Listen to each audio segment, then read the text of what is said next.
Welcome to another episode of Planet Possible. We're delighted that you're joining us to hear evidence-led discussion about topics that are critical to the way we manage our water, our nature and our climate. A huge thanks to our sponsors, BMA, Arup and MWH Treatment, and you'll hear a little more about them later. We're really grateful for their support in bringing the podcast to you. If you're new to Planet Possible, I'm Niki Roach. I am an enthusiastic connector of people and ideas and a fellow of CIWEM, the Chartered Institution of Water and Environmental Management. You might not spend too much time thinking about soil, but after today's episode, I'm hoping we might change that. A third of the world's soil is threatened by degradation, which in turn impacts global food security, climate, and biodiversity. And this is the really stark fact. Soil is non-renewable in human timescales. It's eroding between 10 and 40 times faster than it's replenished. And in the UK, the 2023 State of the Environment report found that UK soils store about 10 billion tonnes of carbon. That's 80 years of UK greenhouse gas emissions. So, in today's episode, we're going to dig into soils, literally and metaphorically. And to help us do that, I'm joined by the founder and executive director of the Sustainable Soils Alliance, Ellen Fay. So welcome, Ellen, to Planet Possible. I'm really delighted to have you with us. Thanks, Niki. It's really lovely to be here, and thanks so much for focus on soils, the subject generally. So why should listeners be interested in soils, Ellen? We don't really see them. They're not really visible to us in a sense. Yeah, they do underpin literally every single life system on planet Earth, this tiny little layer around the planet, one of our most important carbon sinks, critical to water. Our soils in the UK store more water than all of our rivers and our lakes combined. You know, they are our water sink and they're our water purifier. Soils are home to well over 60% of all biodiversity on Earth, and they are critical to all above ground biodiversity as well. So essentially, you know, and all our food, pretty much except for fish, it comes from the soil, 98% or something like that. So yeah, we can't do without them. Well, if that's not compelling, I don't know what is really. That's a brilliant introduction, thank you. We're going to dive straight into our interview and then we'll come back and reflect on it. So we're joined by Paul Temple today. Paul is a livestock and arable farmer from the Yorkshire Wolds, and he's managing his soils a little differently. So I headed to his farm to find out more. I'm taking shelter for a minute inside a barn full of horses. You can probably hear the roof panels banging a little bit in the background as the easterly wind that's coming off the North Sea blows through the farm. You get a real sense of how exposed we are up here on the Wolds. Everything from deep snow in the winter to drought-filled summers. There's a lot for Paul and his team to try and manage as they look after both soil health and also the livestock that depends on it. We're in the field, middle of a field of wheat. This is a second wheat. This soil hasn't been moved for the last 8 years. You've not ploughed it for 8 years? Is that what you mean? Yeah, we've literally just slotted the seed in and that's it. And all the friability that you can see on the surface is down to the vast number of earthworms that now live in this soil. Worms. Yeah, everywhere. And the soil just crumbles to pieces. Yeah. Once you get your worm numbers built up and you've got the natural biology undisturbed, then the soil functions in an entirely different way. So we have a 6-course rotation, which is wheat, grass, wheat, oilseed rape, wheat, beans. By doing this, drilling the way we do, we don't spend long in the field working and moving soil. So when we were ploughing, we were moving 2,000 tonnes of soil to establish 180 kilograms of seed. I think now we can do our establishment with more sustainably, leaving carbon in the soil. And when we first started doing organic matter tests, despite the fact we use a lot of farmyard manure, I was disappointed with the levels we had, but then realised the act of ploughing is putting air into the soil that just oxidises the beneficial organic matter out. And I'm a ploughman by instinct. I love ploughing. But there was a book produced in the 1940s, came out of America, called Ploughman's Folly. Part of my frustration is he was 80% on the money science-wise, but none of what he was talking about leaving the soil alone was ever discussed in my soil science lectures in the 1970s. So the exciting bit for me is I'm on a steeper learning curve as the generation below me. I know no more than they do. Yeah. We've come inside and I'm enjoying the warmth and a cup of tea of the farmhouse, which is wonderful. Paul, tell me a little bit to start with about the farm itself. Classic family farm. It's a mixed farm. We're tenants. My grandfather came in here in 1928. I'm third generation, and we grow a mix of crops: wheat, barley, oilseed rape, beans, with grass layers in our rotation, and we have a suckler beef herd that produces beef cattle. We have 260 cows to calve, and we carry about an average of 600 animals. So it's a mixed-use farm, got arable, and we've got livestock in terms of the cows. Tell me how those two are connected. The beneficial effect of livestock, whether they're grazing on the grasses or we're applying the manures that come from them on our arable fields. Our understanding has come on in leaps and bounds in the last 10 years of the benefits of enhancing the biology within our soils, and that's why they're important. We can recycle byproducts of straw and waste stock feed potatoes through the cattle. We feed them minerals that goes through the animals and into the manures and adds to the fertility and health of the soil. Let's talk about soils. I know that's something that you're really passionate about. Tell me why it's so important to you. All I do is merely look after the soil for the next generation, and I was fascinated with soil from a child and even had a small patch of vegetables where you first learnt how you grew things. I'm a ploughman by instinct, know every ounce, every inch of our soils because I've turned them all over. What I came to appreciate was the more we think we know, the less we actually know about them. And the real turning point for my mind was when we first tested organic matters. It was curious, I've always realised how important organic matter was. We'd never tested, and I was a bit disappointed with the levels we had given the manures we were putting on. Then I realised that our methods of cultivation were putting air, oxygen into the soils and effectively burning that carbon out. And that's why we've shifted now for 8 years into conservation agriculture. No soil movement at all. I'm just on an exciting learning journey. We've lifted the soil and we've seen the amount of earthworms that are even in the top 15, 20 centimetres, which is extraordinary. What sort of benefits have you seen from shifting to what you've just called conservation agriculture, where you're not ploughing the soil at all? It's not a straightforward line of success by any means. What we're trying to do is allow the soil to function as best it possibly can naturally. And the worms are particularly one of the things that I recognise from visiting other farms, that once you stop moving the soil, you will increase those numbers, and that improves the functionality of the soil. In many ways, they're replacing the physical act of cultivation. They're recycling the vegetation on the surface. We don't have to work the manures in. The worms take it into the soil. Because we're not disturbing them, we have deep burrowing worms that will be going 4 or 5 foot down if you want to see them. That then subsequently enhances the drainage ability of the soils. And have you done any testing? You talked about testing the soil originally and recognising it probably wasn't as, productive as you wanted it to be. Yeah. Have you seen any difference in Yes, we're seeing a substantive difference now. So we've gone from sort of a 2% to 5%, and we've soils at 7 and 8% organic matter now. This is the best way you can actually hold carbon within your soils, and you gain the functional benefits of it as well. So obviously from an economic perspective, as a farmer, farming the land, you're seeing benefits, I would imagine, in terms of productivity. But where else are you seeing benefits from changing to this approach? The first obvious benefit is when you stop moving soil. We moved from 200 horsepower tractors, of which we had 2 with a large 6 for a plough and a Bwlb drill. We moved down to 150 horsepower tractor, and that can drill for 2 days on 1 tank of fuel. So you've got that phenomenal saving of machinery, manpower and fuel, and we have enough work on the farm so that finding alternative employment isn't really a problem. What we're finding now, several years into that, is we think because we've got a more stable soil, it has more beneficials within it.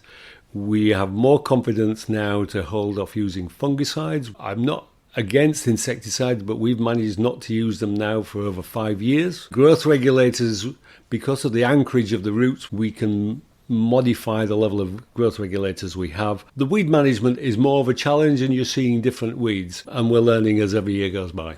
And in terms of weed management, when I told my dad I was coming to see you today, and he's a very keen gardener, and I told him that you were operating a no-till, you weren't ploughing, that was his immediate question was, well, what are the weeds doing? Because surely the ploughing is the way that you suppress weeds. So how has that been, and how have you managed that? So you will get different weeds going. When you cultivate, you create a beautiful tilt, not just for growing crops, but for growing weeds. And you incorporate weed seeds that were on the surface into the soil from which they can survive for 10 and 20 years. We do require and rely what I call effective use of glyphosate. So we are really careful as to how we use it and when we use it and the rates that we use. Interestingly, on the grass layers that we establish, we've gone from using herbicides to no herbicides, which has been quite an interesting learn. Blackgrass, which is probably the biggest arable problem for most farmers, is something that we are managing to contain, and if we're aware of it with the right strategies, we can still keep it to being hand-ruggable. We are seed growers, so we're acutely aware of weeds. And when we were out in the fields, you talked about starting to see a bit more wildlife coming back. So you've got some lovely hedgerows, but these are big fields here on the Bwlb. So you've got large expanses of land without hedgerows. What are you starting to see in terms of wildlife? What really fascinated me, and I hadn't really thought about this, was we're getting small mammals that normally exist in hedgerows and in the 2-metre strips or environmental margins. We're finding small mammals now will exist quite happily in the middle of fields.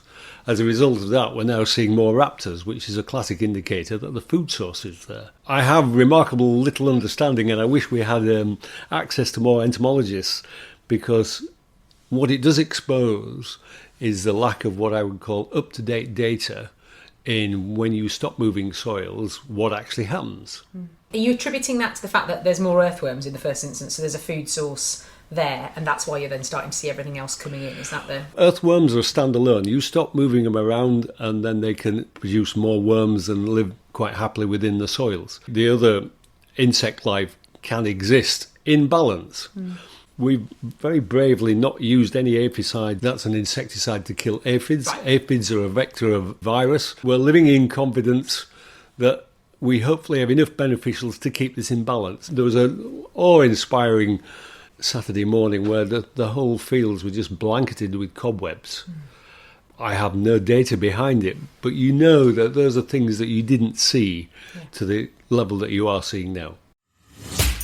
BMA is a next-gen AI decision intelligence software company. Their cloud-based platform, Decisio, redefines how water and energy companies approach their infrastructure planning to make better, faster and more connected critical decisions, simultaneously achieving net zero, resilience and financial sustainability. MWH Treatment is one of the UK's leading water and wastewater process contractors. MWH offers a truly integrated design and build service that's uniquely dedicated to the water industry. With an innovative and future-facing approach, everything MWH does is guided by its purpose to shape a better world. So I've noticed on the desk in front of you, there's a copy of a soil owner's manual. Tell me why you decided to make this transition in the first place. What was the moment that you thought, right, we're going no-till? It's really, I think this relates to a lot of farmers and across the world. So I'd seen no-till in North America and in various countries in South America and just thought we didn't, with a maritime climate, have the right climate to carry it out. But there was a farmer, Tony Reynolds, who kept telling me, come and see what I'm doing. And like all farmers, I'm a bit stubborn. So it took me 5 years, to my shame, to get myself to his farm in Lincolnshire, and it only took me 10 minutes in his field with a spade to convince me what he'd been telling me was worth trying. And so as a result of that, right, we need to do things differently. We knew we were having problems under heavy rain events. And I suppose the final piece of the jigsaw was when Brexit materialised. I knew we'd lose subsidy, so we had to farm in a low-cost system, and no-till is low cost. I do not anticipate high yields, but I know we have much lower levels of cost of production. Interesting. Economic argument, but then as you've talked about, lots of other benefits. And so your peers, you know, we're surrounded by farms, as we've seen out here on the Wolds. I guess farming in a mixed way, or certainly plenty of arable. Are you talking to your neighbours about this? Are they thinking about it, or are you a bit of an outlier at the moment, Paul? I would say in my particular area, I mean, and we're blessed with some particularly good soils. We are a bit of an outlier here, because when a system works well, and ours did, and we were producing, yields of 12 tonne a hectare, you would have to question why you did it. And there's been farmers that have tried it and just couldn't come to terms with it. It's one of those concepts where if you don't want it to work, it won't work. And we've had our own fair share of failures, and we're all on the roadside, so your failures are very visible, and that's probably put more people off than encouraged them. But when you're into this system and you're speaking with people, and interestingly, social media is really useful because it connects people not just from across the country, but across the world. You can see that there is a growing appreciation that we need to do things differently. So you're 8 years in. What would you say to yourself now, if you could go back 8 years? What advice would you give? I think the advice I would give was, it will be worth it. Don't be frightened of the occasional failure, and just keep looking at that soil all the time. There's plenty of books out there that we keep reading about. And I've just recently genuinely taken part in a great initiative by Marks and Spencer's and the abattoir we used in Beer that was hold some soil workshops. You're meeting a group of like-minded individuals. We were standing in a hole on the edge of Barnsley a couple of weeks ago. It is genuinely exciting because you can see the changes that have happened to their soils by moving to no-till. It is an inspiring way that you think, I can make sense of sustainability, I can make sense of resilience, and we haven't mentioned that, but when we're seeing these extremes of dry and wet weather, I know our soils are in a more resilient position than they were 8 years ago. The outlying message is, it's worth the pain. Amazing. And we saw that, as you said, when we were up in the fields. My wellies weren't wet. There's a really clear indicator. It's absolutely chucked it down with rain here in Yorkshire for, well, it's been wet, hasn't it, over the winter? But your fields are not caked in mud. The books will explain this far better than me, but the stability that it gives to your soils by not moving it around is what allows you to walk over. Tony Reynolds said to me, once your soils function properly, it's like walking across a grass or driving across a grass. They will restore themselves, and we've tram lines in the same place for 8 years that you wouldn't think were tram lines, and there's worms coming up in the middle of them. There's just so much to keep learning. Yeah. So final question for you, and I ask this to everybody that joins me on Planet Possible. We have a magic wand. I'm going to pass it across to you. You can give it a wave and you can make anything possible in this space. What would you want? It's a wonderful thing to be given the magic wand. The problem we've got with land is it's got out of kilter in its value with what it actually produces. In today's world, where you're finding land being bought by people with large amounts of capital, they very often are not directly interested in soil biology in the way that family farmers particularly are. And I think we need to have more of a discussion as to how we value soils and how they're looked after in a way we currently do at the moment. When I'm renting soils, nobody asks about how you're going to manage it, what you're going to do to it, and relate the rent back accordingly. That would be my big plea, is as land gets increasingly bought by bigger and bigger operations with capital behind them, just think about the soil. Brilliant. Paul, thank you so much for welcoming to your amazing farm today. It's been an absolute joy to meet you. No, it's a pleasure. Ellen, what are your initial reflections on the interview that you heard with Paul? Well, it was, very inspiring, and it's just so wonderful, isn't it, when you really get a bit of a glimpse into what it means to be a food producer in this country. Our farmers are a little bit invisible as well, and yet, 70% of our soils are being looked after by farmers. Really lovely to hear from somebody who puts soil sort of front and centre of their entire life mission day to day. I thought exactly the same. He is a real kind of evangelist, really. But he was also, I thought, really open to doing things differently. And that was really refreshing. I think you might call it in management nonsense like a growth mindset. He definitely had that sense of how can I keep improving even though I've always done things a certain way, which was lovely and really refreshing and quite exciting for me to hear, I think. And I guess reflecting on Paul's approach, is that something that you could see working across the UK? I am not a farmer, clearly, and I'm not a soils expert, and I was amazed by the concept of no-till. But is that something that's widely applicable? Is it something that you're advocating for? So much of what is now being called the regenerative farming movement is very much premised around this idea of not disturbing the soil, and there are so many incredible reasons for that, building carbon, taking care of the biodiversity, etc. I think it's really interesting to reflect that soil is not one thing.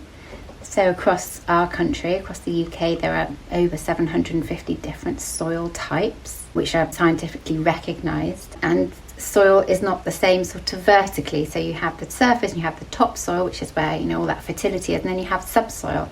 And the subsoils are often different from the topsoil, so you have these associations across those soil types, if you like. And that information is a big database. Our soil data is held centrally, and from that we can actually, there are soil maps, so you can see which soils occur where in the landscape. And the soils that Paul is farming, I've had a little peep on the map, and they look like quite deep, potentially loamy, free draining soils, which sort of naturally hold their structure. And they're really excellent for no-till, because in that geography, in that farming system, it works really, really well. And if you look back in time, how those soils were formed, you know, millennia ago, that would have been the wildwood, which created this very, very carbon-rich soils, which were then cleared for agriculture. And then after the war, they were really hammered, you know, so lots of intensive agriculture there, which really depleted the organic matter and the carbon stocks.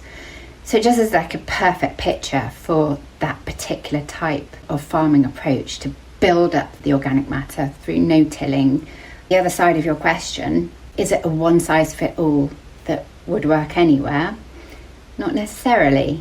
That's the challenge that we have with trying to restore nature, is that actually you really have to be place-specific, because nature doesn't respond to, you know, formulaic approaches. You talked about regenerative agriculture, which is a term I've certainly heard. So when that is used, what's your view on regenerative agriculture if it goes against what you've just said there, which is you need a much more place-specific, soil-specific approach to how you manage the land? It's the same with so many things, isn't it? When you become tick box formulaic in your approach to something as sensitive as nature restoration, it's going to work in some places and it's not going to work so well in others.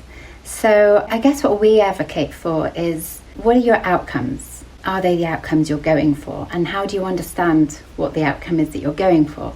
So in the case of soil, you know, each soil is going to have different vulnerabilities, but also different opportunities and potentials. So if you can get to a place where you understand this is a good benchmark for this soil in this place with this climate, you know, this rainfall, this topography, etc., you can just trust the farmers to go ahead and know what to do with their land. The problem is when you get policies or approaches which say just do X, Y and Z and you've done your work. You don't want to get 5-10 years down the line and you don't have the outcomes you were hoping for. And I think that's the trouble with soils, is that they improve very slowly, yet they might degrade very quickly. So if you're heading for improvement outcomes on a sort of 5-10 year time frame, you really want to know that you're going to hit them, because you don't want to get that far into the future and realise that actually you wish you'd started slightly different. So I think in terms of understanding what the potential is in this one place, these soils, under this system, in this topography, with this climate, you know, farmers are very innovative. How they're going to innovate in order to achieve what they want to achieve is not always going to be the same in each place. So to answer your question, regenerative agriculture has these sort of guiding principles. Do this, don't do the other, etc. You just need to be really sure that you're going to achieve the outcomes in the place-specific way. We've talked a little bit about some of the challenges at the top of the show. We talked about soils being degraded and they're being slow to recover. What are some of the challenges for soil health in the UK? On the West Country, we have a real problem with soil compaction, because the soils tend to be heavy or clay soils on slopes, a lot of rain, heavy machinery. There you really need to be thinking about what crops not to have or where not to put cows, thinking with that soil vulnerability mindset. Our peatland soils, they have their own challenges. Peatlands are some of our biggest carbon sinks, and yet we've degraded them to the point where they are actually a really important source of emissions on levels, for example, around Somerset levels or the fens or even in the uplands. Very, very different challenges to what you might have, for example, in the southeast, where you have more sandy soils, etc., which are prone to erosion through potentially wind. So each soil characteristic, if you like, has its own challenges. Generally speaking, loss of organic matter, which is loss of carbon, is something we need to be reversing and building back up and protecting. I mean, scientists usually say, you know, the first one is protect what you've got, restore what you've degraded, and then build up. And soil health is an interesting one because it's very undefined. You're looking at biology, you're looking at chemistry, you're looking at structure. You need to get those things working together for that specific soil. As a global consultancy with extensive technical and advisory expertise, Arup works across the entire water cycle, with utilities, local and regional governments, commercial and domestic water users and partners.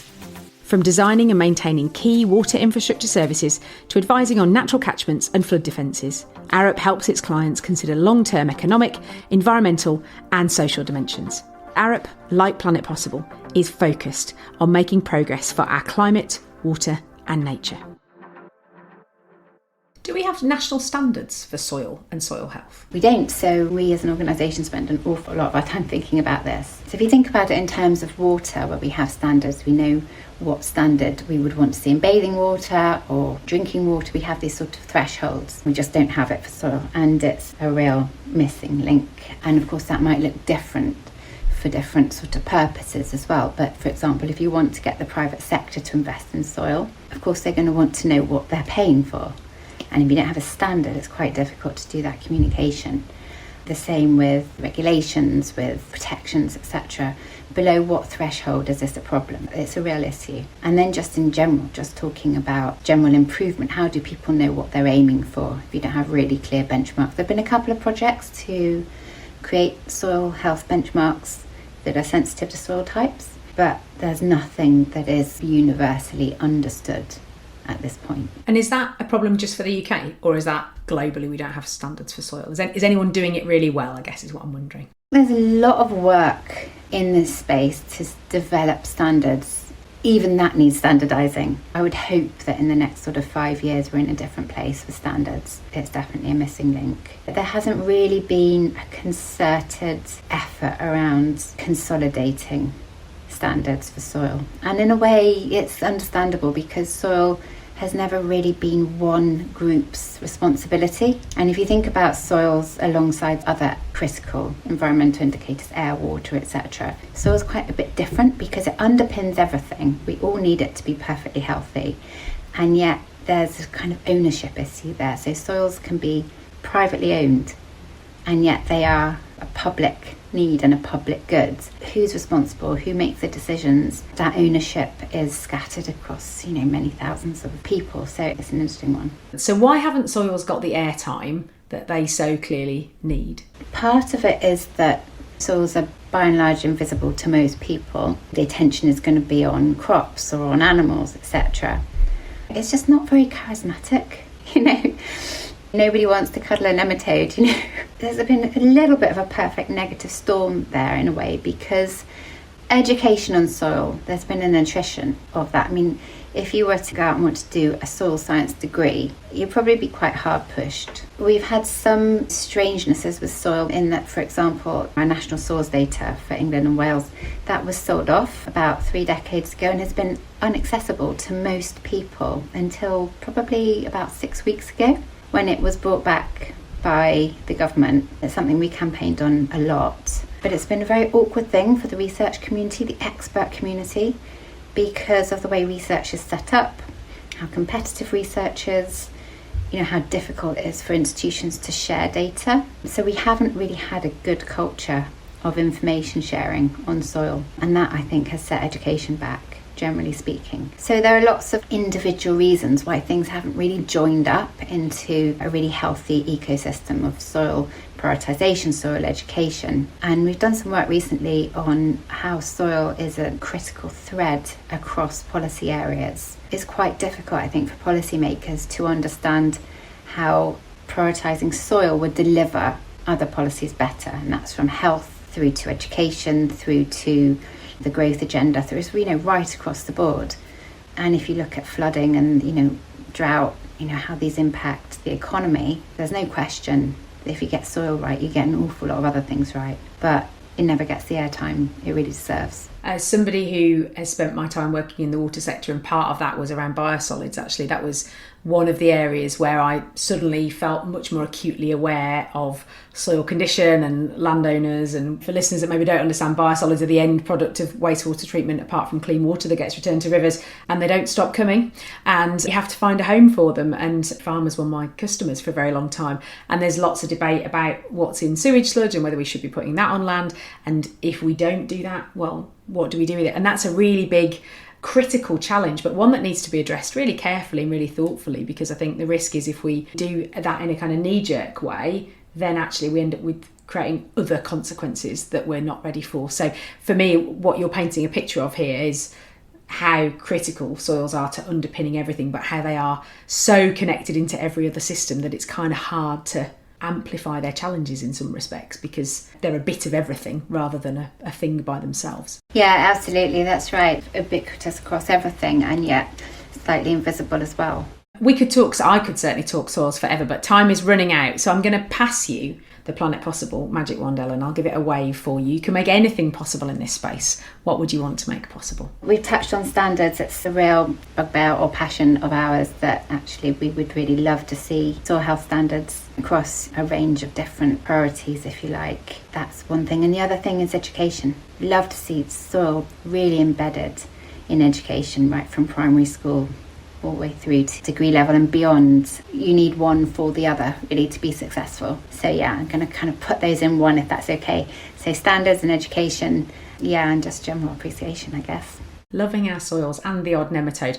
I'm totally with you. I have very many happy memories of doing little soil augers into the ground on geography field trips and looking at soil types, and like, it's amazing, isn't it, what's beneath our feet? So I'm here for you, absolutely. Sadly, time has flown by though, and we are at the end of another episode of Planet Possible. So thank you for joining us. I hope you found the conversation insightful, and I hope it's given you something to think about in your world. And if you don't already, then you can subscribe to Planet Possible on your podcast app, and we will magically appear in your feed. We've got more fantastic guests and topics lined up for the rest of this year, so I hope you will join me for those. And all that leaves me to say is a huge thank you to my superb guest Paul Temple, our sponsors BMA, Arup and MW Treatment, and my wonderful co-host Ellen Fay. Thank you, Ellen. Thanks so much, Niki. That is it, everyone. Stay curious, stay connected, and we'll see you next time.